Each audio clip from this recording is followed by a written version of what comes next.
scheduled meeting. At this particular time, the flag is behind me. Would you stand and join me in the Pledge of Allegiance? I pledge allegiance to the flag of the United States of America and to the republic for which it stands, one nation, under God, indivisible, with liberty and justice for all.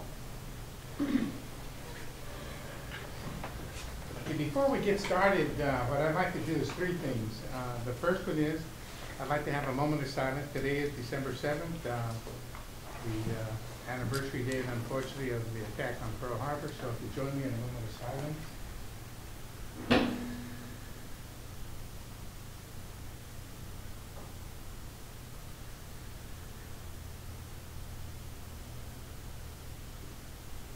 Thank you. Secondly, I'd like to welcome Darren. Welcome to the meeting. And Leslie, I'd like to welcome you. And John's not here, so he must be a ghost. I haven't seen him during this whole campaign, so, but I'm sure he'll probably be present. First of all, I'd like to make a statement that we're not adversaries here. We're all here to try to accomplish the same thing, and that's to do the best for the district. And that way it will affect students in a positive way. Tom sent an email out, and I wanted to read my response to him because I think it sets the tone, will set the tone for me for today's meeting. I said, Tom, I believe some people are jumping to conclusions, new and old board members alike. I personally see no harm in conducting the scheduled interviews, as it will provide the newer members an opportunity to listen to the qualifications of all the candidates. Now, as for the outcome of the meeting in closed session, the board would have an option to appoint, postpone to the regular meeting on 14th, or postpone the regular meeting until the 14th. If the appointment is delayed, the new board members will have a leg up on the applicant and may wish to go out again for candidates of their choice. Even though there are still 3 of the old veterans, I forgot to include myself in that, it appears that the new members may have the advantage. For the sake of the district, I just hope that cooler heads prevail. After all, this is not a contest of losers and winners.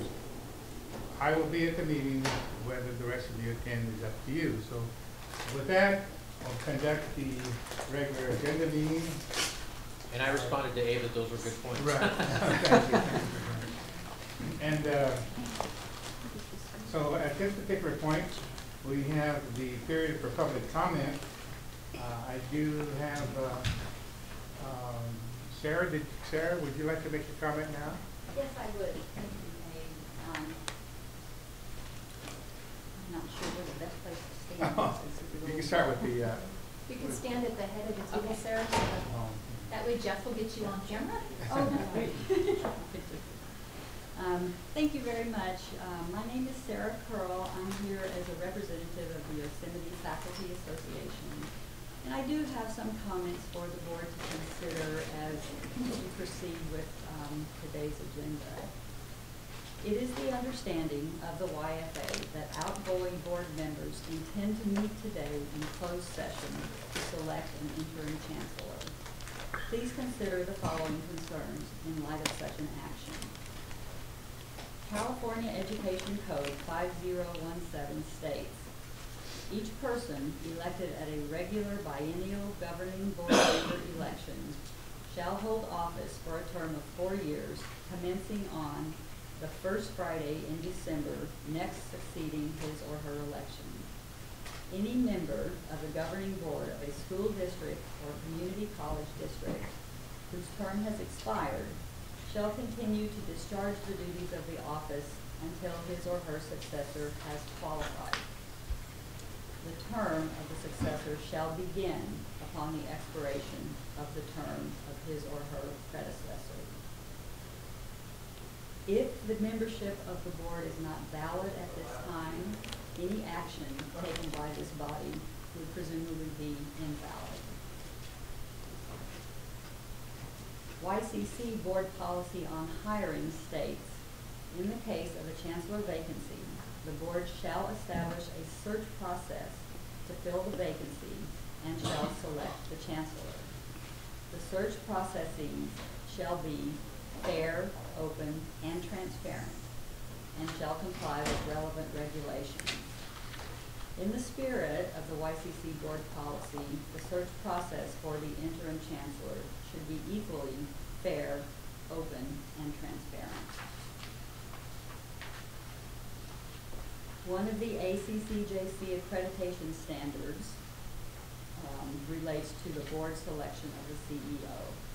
It states, the governing board adheres to a clearly defined policy for selecting and evaluating the CEO of the college and or the district. The YCCD board policy does not delineate the process clearly. In the absence of a clearly defined policy, a last-minute, closed-door decision can only give the appearance that the body has something to hide, even if this is not the case. According to the guidelines for minimum conditions complaints, quote, districts have the primary responsibility to ensure their own compliance with all applicable laws. A minimum conditions complaint can be filed with the Chancellor's office by any individual or group whose rights have been denied, such as incoming board members who are being denied the ability to start serving even though their elections have been certified, or by any individual or group wanting to maintain the integrity of this selection process. Why is there a rush to make this decision before newly elected board members start their terms? Would it not place the district in an awkward position if the new board repeals today's decision next week? If there are, in fact, legal loopholes that make such an action allowable, the integrity of this process is now being monitored by all employees of the district and, after the article in today's Modesto V, by the constituents of our board members. The YFA urges the outgoing board members to abide by the letter and the spirit of the laws and policies, and to carefully consider the consequences of pursuing any process that may appear to lack legitimacy. Sarah, could I ask you, in terms of transparency that you had mentioned, did any of our current trustees or trustees-elect approach the faculty union or any members that was part of this decision to take this position? The YFA has been in contact with various constituencies, with various people. And, no, I'm just talking specifically current trustees or trustees-elect. Yes. Thank you. And if I may, in terms of transparency, which is I think important, you want to make a good decision based on points. Maybe, Jeff, I don't know you, but in your article that I just read today, did somebody approach you, a trustee or a trustee-elect, regarding this issue? I don't get involved in your politics. You don't want to answer the question? I don't. Okay.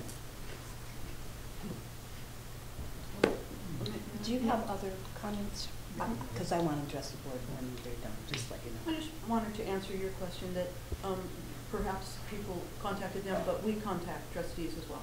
So faculty may have contacted trustees. I have contacted some trustees. So it goes both ways. It isn't just trustees contacting. Understand, transparency was a word that I think is good. I'm just trying to get more as much transparency as we can. And I'm not sure we've gotten full transparency, but that's okay. Yeah, I know there have been several correspondences going back and forth in the emails from the current chancellor, in which she has indicated the legality regarding the Brown Act that we are in compliance in holding this meeting. Now, once again, I go back to saying what I originally, my opening statement is, I think a lot of us, or some of us, are jumping to conclusions of what we're going to accomplish here today. I think you have to remember that the main thing is that we're trying to interview people that will potentially be prospects as a candidate for the interim position. It is clear that the selection of the permanent chancellor would definitely be the charge of the new board. And so we're kind of addressing two things at one time here. And so, as far as I'm concerned, the legality of what the Chancellor has determined is within our rights. So the outcome is something that we ourselves will deliberate at the time that we go into full session.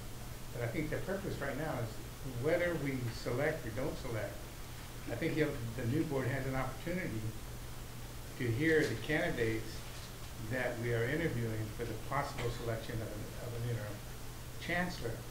Now, if it goes back to the 14th, as I read in the little memo that I had, you'll have a leg up because you've heard those people that we interviewed.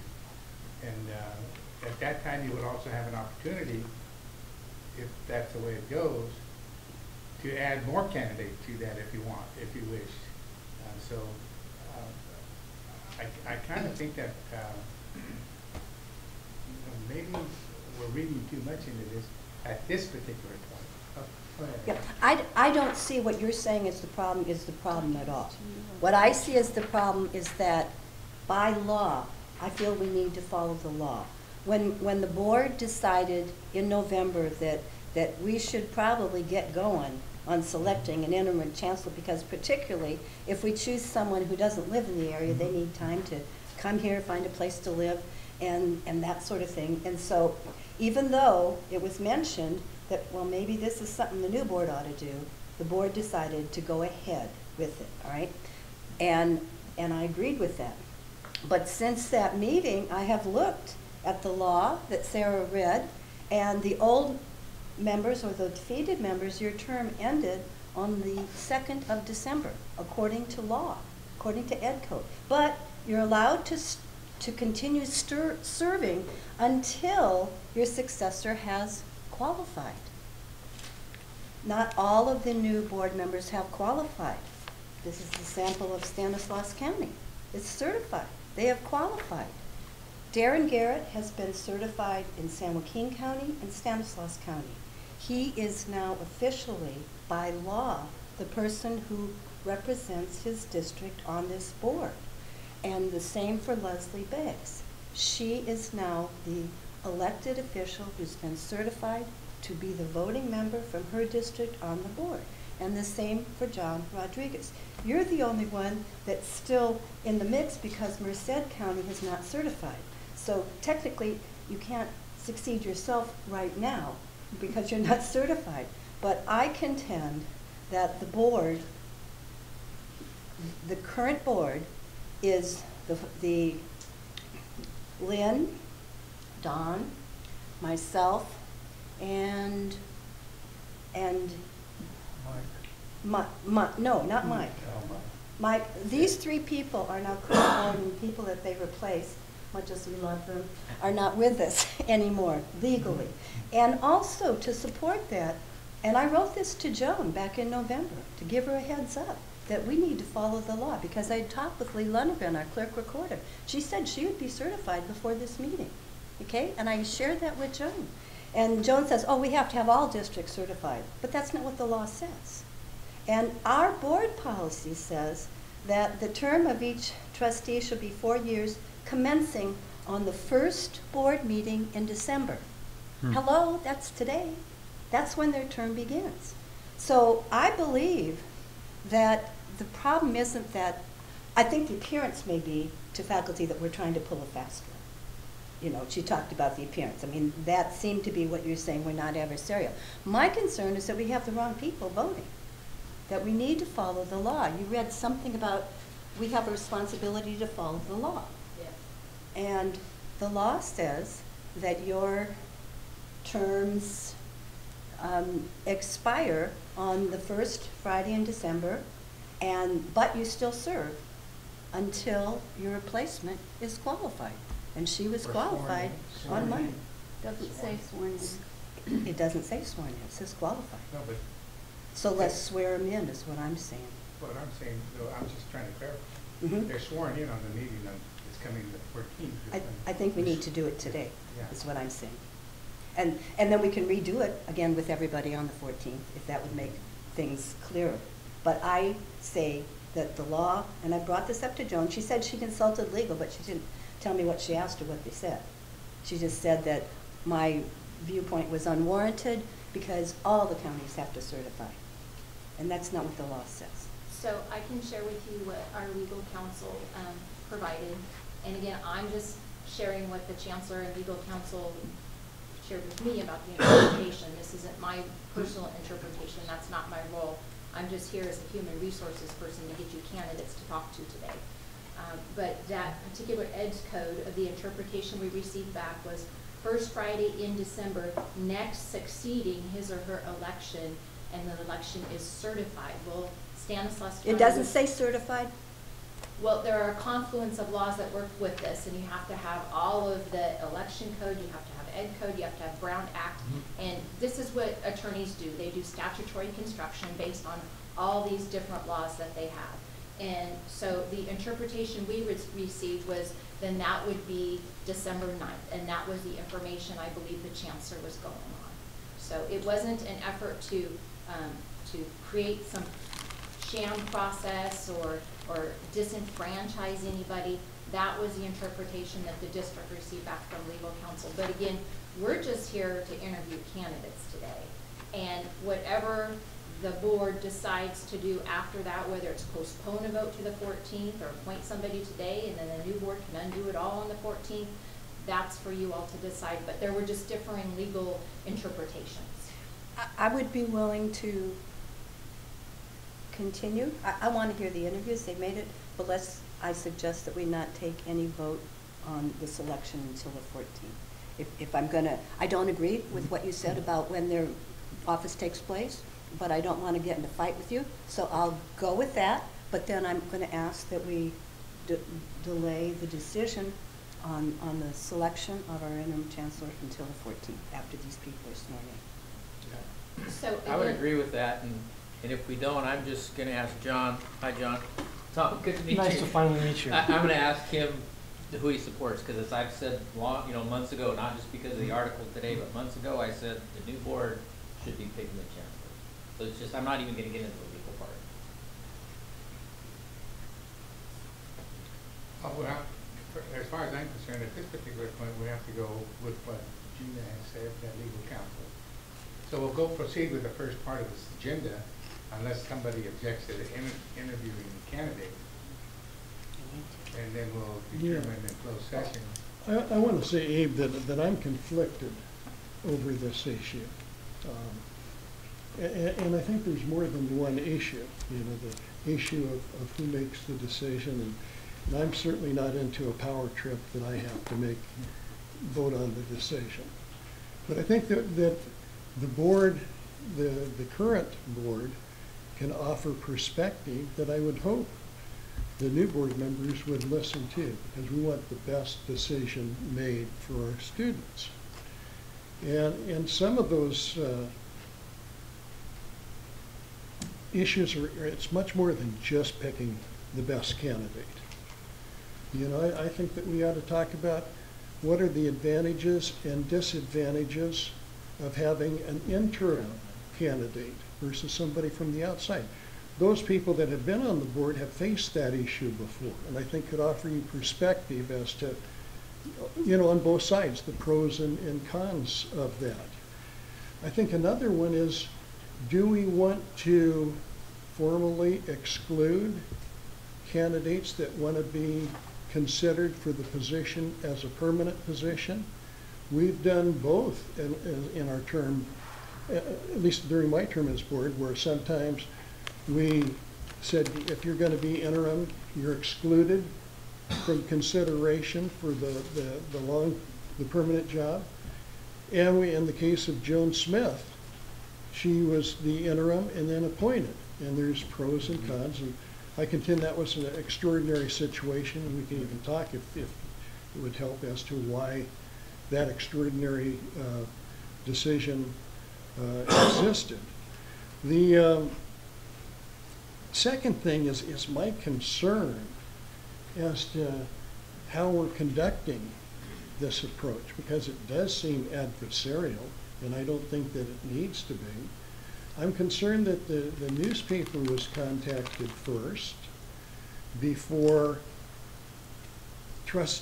people had a chance to explain why they feel the way that they feel, whether it be people from the community or from the trustees elect, to say, this is why I think that we ought to be seated and we should make the decision. I'm real concerned that in the newspaper article, and I'm looking at Jeff here, that it was an article, it was not an opinion piece, but it's... Mine are columns. Is it a column? A column. Okay, so you have the right to issue. I read it online and I was reading it as an article and not as a column. I'm not a subscriber to the Modesto Bee. And so I was concerned where it said the board should do this. And in newspaper articles, I think they're reporting the facts and the sides of each. And it seemed to be an opinion article, which is why I asked you the question in the first place, Jeff, in terms of anybody had contacted you. An opinion article ought to be on the editorial page, not in the news. So It wasn't. Well, that's why so many letters are critical of you, and in particular these columns. so anyway, And that's what he thrives on, so you can't blame him for that. so please believe me that I am not on a power trip to make the decision. I'm here I'm glad that I can be a part of this so we can share some of these issues that I talked to you about, the pros and cons. And I'm conflicted on the issues of each of the ones that I read as well. And I think it would be worthwhile to talk about those things before we really get into the interview process. And if I were you, Ann, I would not be concerned about who's going to be making the decision. We can talk about that after the fact, but I wouldn't be concerned about that. Good points. Those are good points. We've had several interpretations of the law already, and we have good legal counsel, and we need to follow what she says. If we get in trouble later, she has to defend it. So I think we should proceed like we are. We're legal. Gina has researched this thing time and again, so we're doing what's right. I don't think that Ann or whomever is qualified to make legal decisions. Gina is. Well, let me be really clear, Trustee Biss, with all due respect. I am simply transmitting to you the legal interpretation that was provided by the district's outside legal counsel, the firm of Liebert, Cassidy, and Whitmore. My role is that of Vice Chancellor of Human Resources, and my job is to bring you the candidates. The legal interpretations were left to the law firm. So I'm transmitting to you what they shared with the district. Okay, we need to follow that. Yeah. Okay, before we go any further, then we have Leslie would like to address the board. I just thought it might be a good idea if I put into the record the email that I sent to Gina. And also, I never wanted to stop the interviews. I always thought the interviews should go forward. So I don't know if everybody saw this, so I'd just like to read this. I said, Dear Gina, thank you for sending out the information packet regarding the upcoming December 7th special meeting. Please post an amended agenda for the December 7th meeting, adding that board members whose elections have been certified will be sworn in and take their places on the board as per Ed Code 5017. And then Sarah already read the Ed Code, so I won't do that again. I said San Joaquin County certified its election on Friday, December 3rd. The Stanislaus County Register has announced that she will certify our election today, December 5th. Merced County is likely to, they haven't yet, so, and I said, so